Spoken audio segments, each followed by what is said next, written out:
ඔබේ වර්තමාන හැඟීම හොඳ නම් ඒක හොඳයි කියලා ඔයාට දැනෙනවා නම් එසේනම් ඔබේ වර්තමාන පරිසරය ඒ කියන්නේ ඔයාගේ ශරීරය හා අවට ඇති සියල්ල ඊටාම ඔබට හිතකර තත්වයකින් පවතිනවා. මේ ඉතා සියුම්ව නිරීක්ෂණය කරන්නට උවමනා දෙයක්. මන්ද අප මුළු දවස පුරාම සතිය පුරාම මාසය පුරාම අවුරුද්ද පුරාම සිතන්නේ මොනවාද? මේ කියන හැඟීම පිළිබඳව නිරීක්ෂණය කරන්නේද නැත? බොහෝ දුරට මනසට පැමිණෙන විවිධ අපට අහිතකර සිතුවිලි සමග සම්බන්ධ වී විවිධ දිශාවන්ට නොයෙක් දුර ප්‍රමාණයන්ට අහිතකර හැඟීමකින් යුතුව ගමන් කරයි.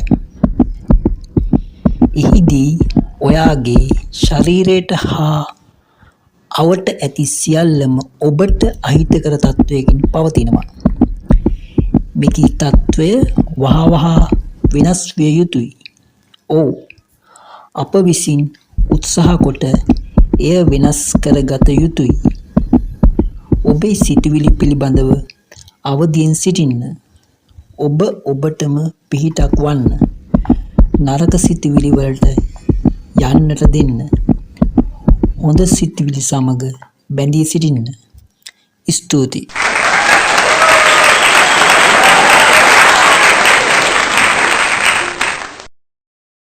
ඉතින් ඔබ මේ මොහොතේ ඔබේ සිතේ සියලු දුක් කම්කටොළු අවුල් වියවුල් අමතක කොට හැඟීම හොඳ අතට පත් කර ගැනීම සඳහා දෙනෙත් පියාගෙන මේ හඬට විනාඩි කිහිපයක් සවන් දෙන්න.